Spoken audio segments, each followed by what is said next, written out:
이 시간 성경 봉독하도록 하겠습니다. 오늘 시간의 말씀은 출애굽기 15장 22절에서 27절 말씀입니다. 출애굽기 15장 22절에서 27절 말씀 제가 봉독하겠습니다. 모세가 홍해에서 이스라엘을 인도하매 그들이 나와서 수르 광야로 들어가서 거기서 사흘 길을 걸었으나 물을 얻지 못하고 마라에 이르렀더니 그곳 물이 써서 마시지 못하겠으므로 그 이름을 마라라 하였더라.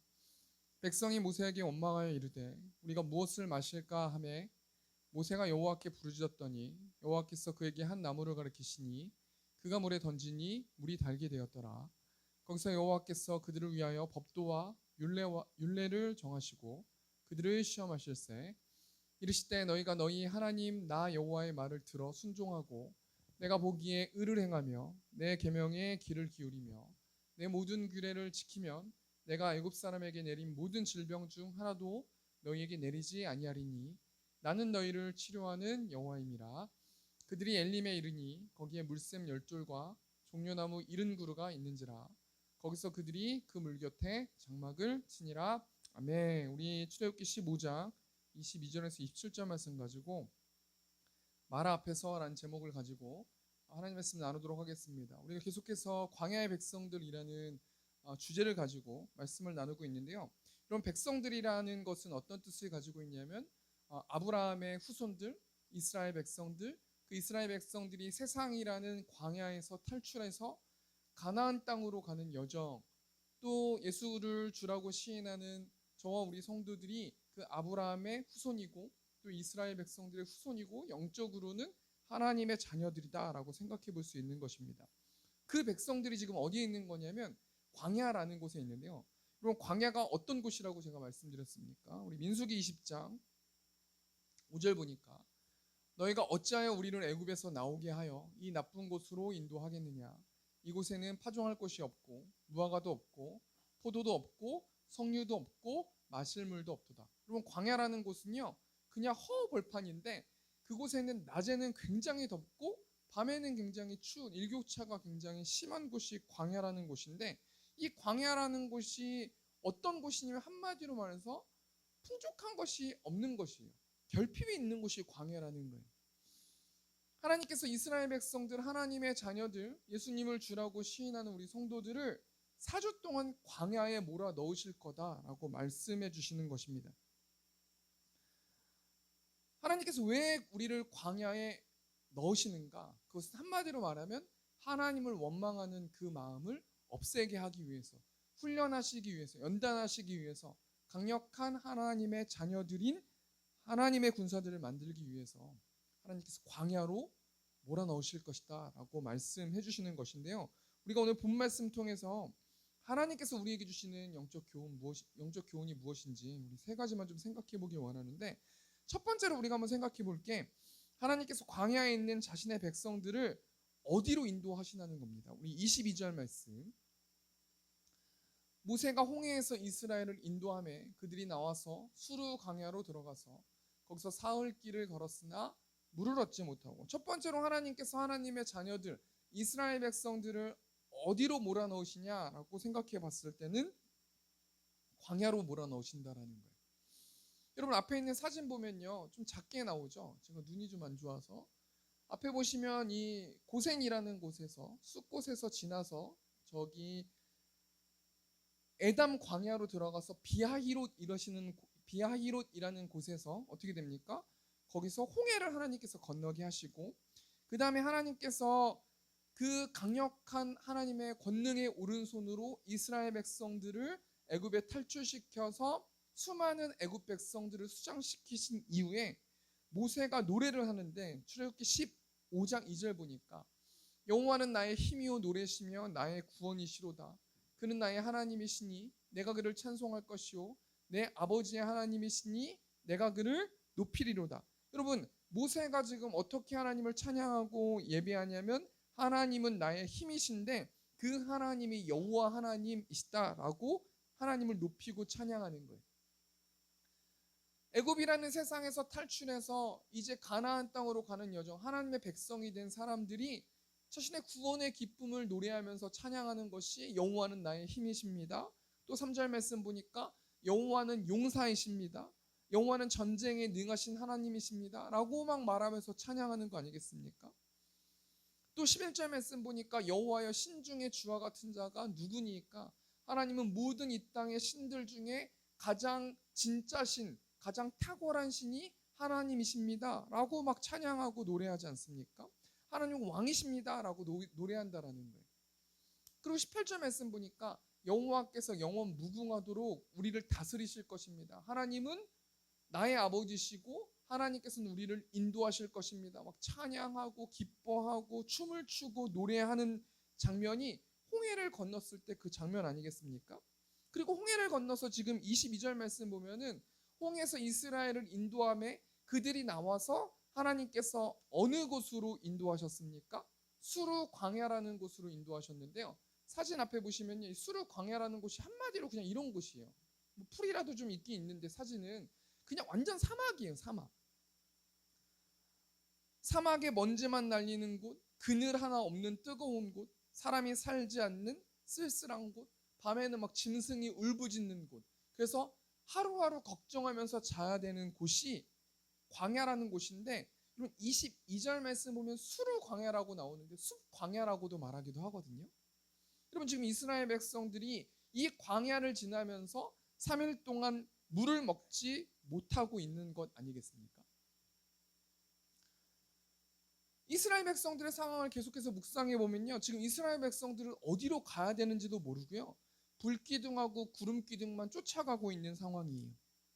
3일 동안 걸었어요. 목적지도 없어요. 그냥 모세가 이끄는 대로, 정확하게 말하면 구름기둥이 움직이고 불기둥이 움직이면 멈췄다 섰다가 반복하는 어떤 그런 삶을 살아가면서 하나님이라고 우리가 생각해 봤을 때는 모세밖에, 하나님의 대언자 모세밖에 눈으로 보이지 않는 상황 가운데서 계속해서 걸어가는 그 여정을 걸어가고 있는 것 아니겠습니까?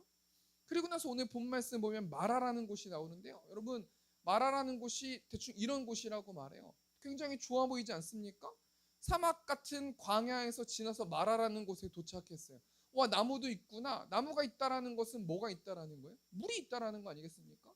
그럼 땅 밑에는 물이 있을 것이고, 그럼 땅을 파면 물이 나올 것이고, 이제 우리는 물을 먹을 수 있을 것이다. 하나님께서 이제는 우리를 평안하게 드디어 해주시나 보다 라고 해서 물을 먹으려고 했는데, 물이 많아서 물을 먹으려고 했는데 물이 썼다라는 거 아니겠습니까? 물이 도저히 못 먹는 물이라는 거 아니겠습니까? 우리 23절 말씀 보니까 마라에 이르렀더니 그곳 물이 써서 마시지 못하겠으므로 그 이름을 마라라 하였더라. 여러분, 지금 우리가 이 이스라엘 백성들을 정확하게는 묵상할 수 없지만 요즘 날씨가 굉장히 덥잖아요. 여러분, 막 땡볕에 계속 걸어갔다고 생각해 보세요. 어딘지도 모르고 어디로 가야 될지도 모르고 계속해서 그냥 걷는다고 생각해 보세요. 물도 없어요. 근데 여러분, 이스라엘 백성들 200만 명 되잖아요. 옆에 사람들도 많고 끈적거리고 덥고 어디 씻을 데도 없고 어디로 가야 될지도 모르고 이제 드디어 물을 찾아가지고 물을 마실까라고 생각했는데 그곳 물이 써서 물을 못 마시는 거 아니겠습니까? 그래서 이스라엘 백성들이 어떻게 해요? 백성이 모세에게 원망하여 이르되 우리가 무엇을 마실까 하며. 여러분, 이스라엘 백성들이 원망하는 거 당연한 거 아니겠습니까? 근데 하나님께서는 인간적으로 봤을 때는 이스라엘 백성들이 원망하는 것이 당연한 것인데 하나님은 그 원망을 가장 싫어하시는 죄다라고 말하는 것 아니겠습니까? 이 원망이라는 이 단어를 찾아보니까 못마땅하게 여기어 탓하거나 불평을 품고 미워한다는 거예요. 첫 번째로 원망은 못마땅하게 생각하는 거예요. 누구를 못마땅하게 생각하는 거냐면 이스라엘 백성들은 하나님을 못마땅하게 생각하는 거예요. 하나님은 왕 중에 왕이시고 왜 애굽에서 탈출시켜 주셔서 우리를 구원해 주셨고 그 우리를 미치게 만드는 그 바로와 여러 군사들을 수장시켜 주셔서 우리를 이제 살만하게 좀 만들까 그렇게 해주실 거라고 생각했는데 왜 도대체 우리를 언제까지 걷게 하시는가? 원망하는 거. 또 원망이라는 것은 누구를 탓하는 거. 또 원망이라는 것은 불평을 품고 막 미워하고 하나님 뭐 살아 있기나 있습니까 하면서 막 짜증내고 막 힘들고 막. 여러분, 이스라엘 백성들이 왜 하나님을 원망합니까? 한마디로 말하면 물 때문에 그러는 건데요. 더 깊은 내면을 보면은 내 뜻대로 안 되니까 이스라엘 백성들이 하나님을 원망하는 거예요. 그런데 하나님께서요, 이 광야라는 곳에서 자신의 백성들, 이스라엘 백성들, 또 영적으로 말하면 저와 우리 성도들이 지금 광야에 있단 말이에요. 목이 말라요. 하나님을 찾고 싶지만 보이지 않아요. 이 세상의 모든 문제들, 너무나 많은 문제들이 나를 짓누르고 있어요. 어디로 가야 될지, 어떻게 가야 될지, 어떻게 살아야 될지, 지금 당장 어떻게 나는 한 주 동안 살아야 될지 막막한 상황 가운데 있는 우리 성도들이 많이 있지 않습니까? 근데 하나님께서 왜 저와 우리 성도들을 광야로 몰아넣으시는가? 한마디로 말하면 이 말씀을 통해서 하나님께서 우리에게 주신 영적 교훈이 뭐냐면요, 하나님의 자녀들은 내 뜻대로 살아가는 자들이 아니라는 거예요. 하나님의 길을 따라가는 자들, 하나님이 서라 하면 서고 멈추라 하면 멈추는 그런 사람들을 만들게 하기 위해서, 영적인 군사를 만들기 위해서 하나님께서 광야라는 곳을 지나서 가나안 땅으로 들어가게 해주신다는 거예요. 여러분, 이스라엘 백성들이 왜 하나님의 뜻대로 살아야 됩니까?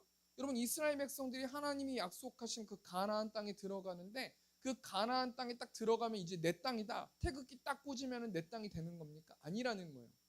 하나님께서 이스라엘 백성들을 왜 광야에서 훈련시키시고 왜 하나님의 뜻대로 살게 만드시는가? 그 이유는 여리고성을 넘어가야 되고 요단강을 건너야 되고 그곳에 있는 수많은 족속들과 전쟁해야 되기 때문이에요. 여러분, 여리고성이 어떻게 해서 여리고성이 무너졌습니까? 여리고성은 7바퀴 돈 후에 외쳤을 때 여리고성이 무너졌잖아요. 여러분, 가나안 땅에 들어갔을 때 전쟁하기 위해서는 이스라엘 백성들이 경고망동하게 막 날뛰면서 자신의 마음대로 막 자신 뜻대로 싸우고 싶을 때 싸우고 막 무너뜨리고 싶을 때 무너뜨리고 빼앗고 싶을 때 빼앗으면서 그 가나안 땅을 얻을 수 없기 때문에 하나님께서는 광야라는 곳을 지나게 하시고 그 광야라는 곳에 넣고 너희들은 너희 뜻대로 살아가는 자들이 아니라 하나님의 뜻대로 살아가는 나의 백성들이다라는 것을 알려주게 하기 위해서 이스라엘 백성들이 원망할 수 있는 그 상황 가운데서 강력하게 하나님께서 훈련하신다라고 생각해 볼 수 있습니다. 우리 첫 번째 정리하니까요, 하나님께서 광야에 있는 자신의 백성들을 어디로 인도하냐면 수르 광야라는 곳에 인도하고 물을 주지 않는다는 거예요. 여러분, 일반 군인과 해병대들은 다르잖아요. 해병대들은 더 수많은 그 위험을 도사리고 있는 곳에서 여러 가지 것들 작전을 수행하기 위해서 더 힘들게, 더 너무나 힘들게 훈련받는 거 아니겠습니까?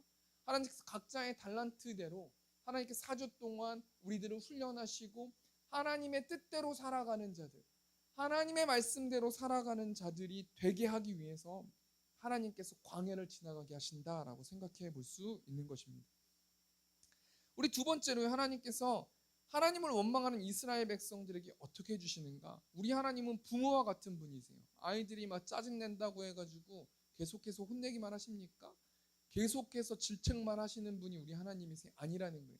하나님은 문제를 해결하신 분이시고 하나님은 뭔가를 창출해내시는 창조의 하나님 아니십니까? 우리 25절 말씀 보니까요, 모세가 여호와께 부르짖었더니 여호와께서 그에게 한 나무를 가리키시니 그가 물에 던지니 물이 달게 되었더라. 거기서 여호와께서 그들을 위하여 법도와 율례를 정하시고 그들을 시험하실세. 이스라엘 백성들은 지금 불만을 가지고 원망하고 있어요. 이때 여러분, 모세라는 사람이 어떤 행동을 합니까? 지금 이스라엘 백성들이 하나님의 대리인인 모세를 막 죽이길 원하고 막 진짜 막 질책하고 힘들게 만드는 상황이란 말이에요. 이때 모세가 어떻게 합니까? 하나님께 부르짖는다는 거예요.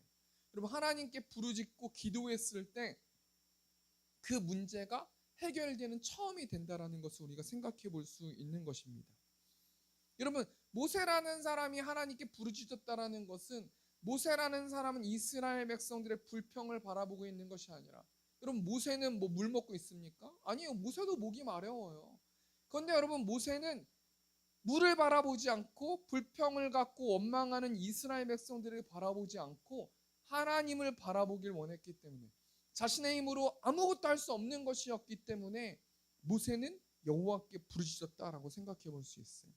그래서 하나님께서 어떻게 원망하는 이스라엘 백성들에게 어떻게 해주십니까?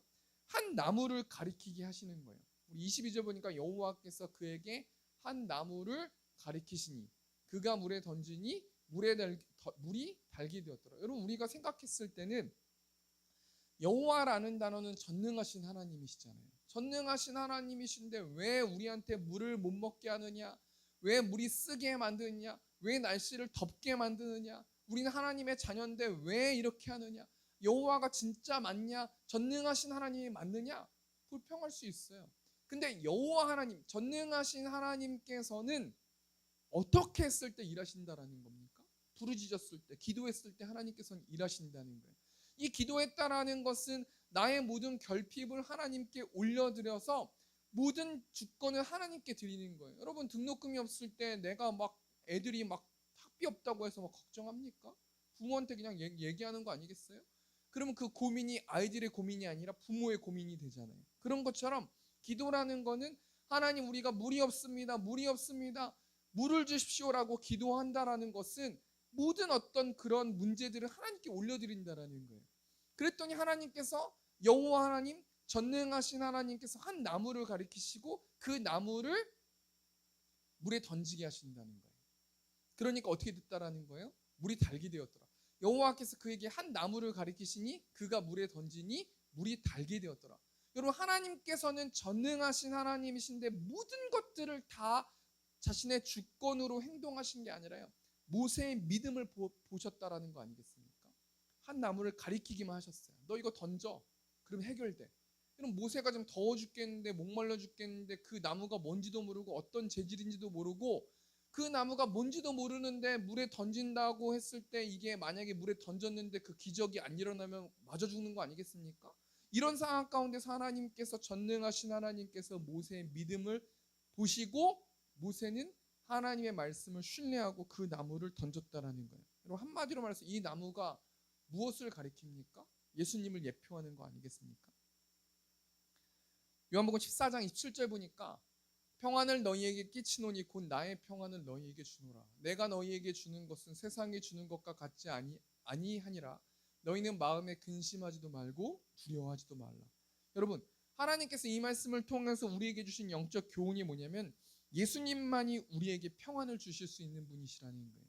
예수님만이 우리에게 먹을 수 있는 물을 우리의 갈증과 우리의 모든 결핍과 우리의 모든 아픔과 우리의 모든 짜증과 우리의 모든 외로움을 예수님만이 선한 것으로 바꿔주실 수 있게 만드실 수 있는 분이 우리 예수님이시라는 거 아니겠습니까? 여러분 우리가 이 말씀 통해서 뭘 생각해 봐야 되는 거냐면 우리는 우리의 문제들 앞에서 우리의 쓴 물이 너무 써서 먹지 못하는 물, 너무 더운 거, 밤에는 너무 추운 거, 너무 외로운 거, 어디로 가야 될지, 어떻게 살아야 될지, 앞으로 어떤 일들이 펼쳐질지도 모르고 계속해서 힘이 드는 우리의 한 주 동안의 상황 속에서 우리를 기쁘게 바꿔주실 수 있는 것은 돈이 아니라 우리의 자녀들이 아니라 우리가 섬기고 있는 우상들이 아니라 우리가 잠깐의 기쁨을 누리는 쾌락적인 여러 가지 영상들과 여러 가지 버라이어티 우리를 잠깐 기쁘게 해줄 수 있는 여러 가지 어떤 그런 것들이 아니라 예수님만이 우리에게 행복과 평안을 주실 수 있는 분이라는 거예요. 여러분 근데 우리가 그 평안을 어디에서 찾고 있는지 우리가 한 주 동안 좀 생각해 보면서 예수님의 십자가의 보혈과 십자가의 사랑과 그 부활의 기쁨을 묵상하고 말씀을 묵상하고 찬양을 묵상하고 기도함을 통해서 우리는 그 기쁨 하늘로부터 내려오는 그 만족을 느낄 수 있을 것이다 라고 말씀해 주시는 것입니다. 우리 두 번째 대시 정리하니까요. 하나님께서 하나님을 원망하는 이스라엘 백성들에게 어떻게 주시냐면 모세라는 리더십의 믿음을 사용하셔서 한 나무를 던지게 하셔서 그 먹지 못하는 물이 단물로 바꿔줄 수 있다라는 거예요. 그 한 나무가 누구를 지칭하고 누구를 예표합니까? 예수 그리스도를 예표한다는 거예요. 예수님만이 우리에게 평안을 주실 수 있는 것이고 예수님만이 하늘로부터 내려오는 기쁨을 주실 수 있는 분이시다라고 생각해 볼 수 있는 것입니다. 우리 마지막으로요. 하나님께서 우리에게 주신 영적 교훈 세 번째가 무엇입니까? 하나님의 자녀들인 이스라엘 백성들의 광야는 그럼 언제 끝나냐는 거예요. 우리 26절 말씀 보니까 이르시되 너희가 너희 하나님 나 여호와의 말을 들어 순종하고 내가 보기에 의를 행하며 내 계명에 귀를 기울이며 내 모든 규례를 지키면 내가 애굽 사람에게 내린 모든 질병 중 하나도 너희에게 내리지 아니하리니 나는 너희를 치료하는 여호와임이니라. 여러분, 지금 하나님께서 약속해 주시는 거예요. 내 말을 들어, 여호와의 말을 들어 순종하고 내가 보기에 의를 행하며, 하나님이 보실 때 너가 하나님과 올바른 관계를 맺고 내 계명에 귀를 기울이고 말씀을 묵상하고 말씀을 보고 내 뜻대로 행하면 난 너희를 치료하고 너희를 평안하게 살 수 있게 해주는 하나님이다. 여러분, 한마디로 말해서요, 광야가 언제 끝난다는 거예요? 주어가 하나님이 되었을 때, 나의 결정권의 주어가 하나님이 되셨을 때, 그리고 그 말씀을 듣고 하나님의 뜻대로 행동했을 때 광야가 끝난다는 거예요. 그런데 여러분, 그럼에도 불구하고 실망하지 않는 여러분 되셨으면 좋겠습니다. 하나님께서는요, 광야 속에서 계속하게 그 긴 여정인 광야 속에서 엘림이라는 곳을 허락해 주시기 때문이에요. 우리 27절 말씀 보니까 그들이 엘림에 이르니 거기에 물샘 12과 종려나무 70그루가 있는지라 거기서 그들이 그물 곁에 장막을 치니라. 여러분, 엘림이란 곳이 어떤 곳이냐면 물샘이 12개가 있고 종려나무가 70그루가 있대요. 샘이 12개가 있고 종려나무가 70그루가 있다라는 거는 그 밑에 물밭이라는 거예요. 아니, 물뿐이라는 거예요. 여러분, 지금 이스라엘 백성들 물이 없어가지고 힘든 거 아니겠습니까? 그런데 여러분, 모세의 순종함을 통해서, 리더십의 기도를 통해서, 부르짖음을 통해서 하나님께서 이 마라라는 곳, 쓴물이 있는 이 마라라는 곳 다음 여정을 어떤 곳으로 하나님께서 잡으셨냐면 엘림이란 곳으로 잡으셨어요. 하나님께서 우리에게 주신 영적 교훈이 뭡니까? 하나님은 광야 같은 세상 속에서 잠깐 쉴 수 있는 엘림을 주신다는 거예요. 여러분, 제가 이 말씀을 묵상하고 기도했어요. 하나님, 저 우리 성도들이 4주 동안 광야의 길을 걸어갈 텐데 하나님, 너무 지치고 힘들고 낙담되고 여러 가지 문제들 앞에 내 힘으로 해결할 수 없는 그 목마름 앞에 하나님, 한 주 동안은 엘림을 허락해 주시고 그 엘림 가운데서 쉼을 쉴 수 있도록, 그리고 다시 한번 기분을 전환하고 다시 한번 영적으로 무장함을 통하여서 다시 한번 열심히 훈련받고 우리가 가나안 땅을 향해서 진격하고 가나안 땅에 도착했을 때는 우리가 영적 전쟁하고 하나님의 말씀대로 순종해서 복음의 열매를 맺을 수 있는 저 우리 세움교회 성도님들 될 수 있도록 인도해 달라고 제가 한 주 동안 기도했는데요. 하나님께서는 광야를 주실 때도 있지만 엘림이란 곳을 주실 때도 있다라는 거예요. 우리 세 번째 대시 정리하니까요. 이스라엘 백성들의 광야가 언제 끝납니까? 주어가 하나님이 됐을 때, 하나님의 뜻대로 순종하고 그 말씀대로 따라갔을 때 광야는 끝난다는 거예요. 근데 여러분, 광야 중에서도 엘림이란 곳이 있습니다. 하나님, 우리 성도들이 한 주 동안 엘림에 머물면서 기뻐하고 만족하고 감사하고 모든 결핍들이 잠깐이라도 해결될 수 있도록 인도해 달라고 저 우리 성도들이 좀 기도해 주셨으면 좋겠습니다. 우리 말씀을 정리하겠습니다. 지금 광야의 백성들, 이스라엘 백성들, 아브라함의 자손들, 또는 영적으로 봤을 때는 예수님을 주라고 고백하는 성도들이 광야에 있다는 거예요. 어떤 광야에 있습니까? 수르 광야, 숲 광야라는 곳에 있다라는 거 아니겠습니까? 여러분, 이스라엘 백성들, 하나님의 자녀들이 이때 뭐 하고 있는 거예요? 하나님을 원망하고 있는 거예요. 이 말씀을 통해서 하나님께서 우리에게 주시는 교훈이 뭡니까? 하나님께서는 하나님의 자녀들을 광야로 인도하는데, 왜 광야로 인도합니까? 하나님의 말씀대로 사는 백성들 만들기 위해서, 그리고 그 백성들이 가나안 땅에서 전쟁해야 되기 때문에 하나님의 말씀에 순종했을 때 그 전쟁에 이길 수 있기 때문에 하나님께서 연단하시게 하기 위해서, 훈련하시게 하기 위해서 하나님의 자녀들 이스라엘 백성들을 광야로 인도하셨다는 거예요. 여러분, 마라라는 곳에 도착했는데 물이 쓰지 않았습니까? 한 나무를 던졌어요. 예수 그리스도를 통해서 평안함을 주고 쓴물이 달게 만들어 주셨다라는 거예요. 여러분, 이 땅 가운데서 자녀가 우리를 평안하게 해줍니까? 부모가 우리를 평안하게 해줍니까? 돈이 우리를 평안하게 해줍니까? 잠시뿐인 기쁨이라는 거예요. 예수 그리스도만이 우리를 막혔던 것들을 풀게 해주시고 평안함을 주실 수 있는 분이 우리 예수님이시라는 거예요. 세 번째로, 언제 광야가 끝난다는 거예요? 주어가 하나님이 되었을 때, 기필코 하나님의 말씀에 순종했을 때 광야가 끝난다는 거, 그리고 하나님께서 엘림을 주실 거라는 말씀입니다. 우리 적용하면서 우리가 한 주 동안 무엇을 집중하고 가야 되는가? 여러분, 이곳이 엘림이라는 곳인데요. 우리 요한복음 4장 14절 보니까 내가 주는 물을 마시는 자는 영원히 목마르지 아니하리니 내가 주는 물은 그 속에서 영생하도록 솟아나는 샘물이 되리라. 예수 그리스도께서 주시는 그 평안과 참 기쁨을 누리는 저와 우리 세움교회 성도님들 되셨으면 좋겠습니다. 우리 94장 1절 찬송하시고 이 시간 기도하시고 예배 마치도록 하겠습니다.